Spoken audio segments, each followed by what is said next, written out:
Hi, happy Friday and welcome. It's Chavi Rappaport here with Torah Today.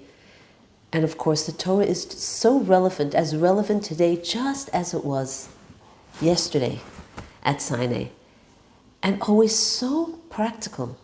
Have you taken a look at this week's Torah portion, learned it, or just somehow browsed through any section of it? So much of this narrative in Bechukotai is devoted to klalot, harsh rebuke from God, or we can even say curses. How could that be? The Torah admonishes us that we should be so careful that we should never let a slew of negativity, curses, God forbid, to be said even before a person who is deaf, because we're so careful, and words have power, and words create. And don't we say that what God tells us to do, He obviously expects of Himself? 29 passages devoted to, if you don't follow my Torah, my laws, there won't be produce, there won't be rain, there will be famine, there will be sickness, your enemies will destroy you, they will come into your land and you will not sleep peacefully, and on and on and on. What's going on? And another question. It seems like God is saying, if you listen, so and so will happen, that'll be your reward. And if you don't, then there will be punishment. 1 second. We have learned over and over, when you really care about somebody, you do things out of love. With God, out of love, or out of awe and fear. We're not supposed to serve God because we're going to get a reward for it. That's not the way to really serve God, because otherwise it's totally self-serving. So what's going on here? Based on a brilliant talk by Rabbi Shneir Ashkenazi, here is the story. First of all, God's not frightening us, threatening us. He is saying, I want to partner with you. So I'm going to give you like a little whisper, a reminder. You know, when we have pain, if I've got a pain on my finger, that alerts me, well, let me investigate. Let me see what's going on. And let me take care of it so that it doesn't, God forbid, spread and become an infection that will consume, God forbid, my entire body. So that pain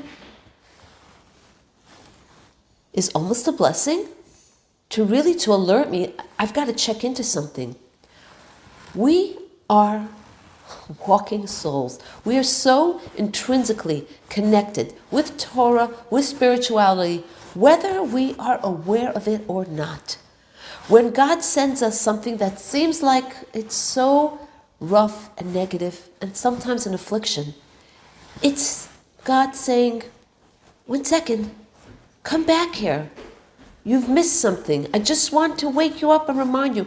You know, something like when you're driving down the highway at night and these little reflectors protrude from the road, and they're there to protect you from going too far off the road. And so when you hear that noise, it alerts you. And if you've been falling asleep, then it'll wake you up. This is pretty much the same idea. It's God saying, introspect. Think about how you can get closer to me and do something better. Just want to share something on a personal note. Not too long ago, sometime last year, I suddenly started experiencing these leg pains that were really annoying, and they wouldn't go away, and I really felt they were starting to compromise things I was doing. And finally, I said to myself and to God, you know what? I'm going to take upon myself to go to shul every single Shabbat and holiday and Yom Tov. And thank God, since then, it all vanished. We are spiritual beings. We sometimes think we are bodies and we happen to have a connection to spirituality. But no, we are so one with all of it. And that's what this is all about. These are not curses. This is not tough rebuke. This is Hashem saying, I want you closer and better, and I'm going to remind you to realign with who you are and who you should be and can be. And what about this whole reward system? The Lubavitcher Rebbe clarifies.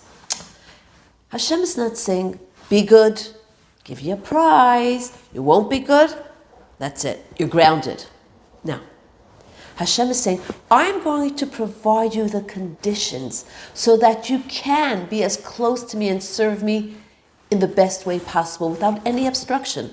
I will give you the rain, your crops will grow, produce, livelihood will be good, you will be well, you won't have sickness, you'll be able to sleep peacefully at night, your enemy will not be able to attack you.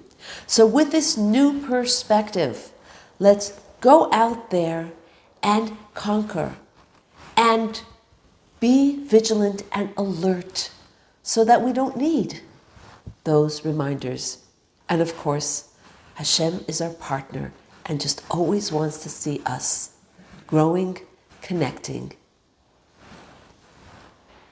I'm sure He's always, of course, sending us so much love. Have a beautiful day. Shabbat Shalom.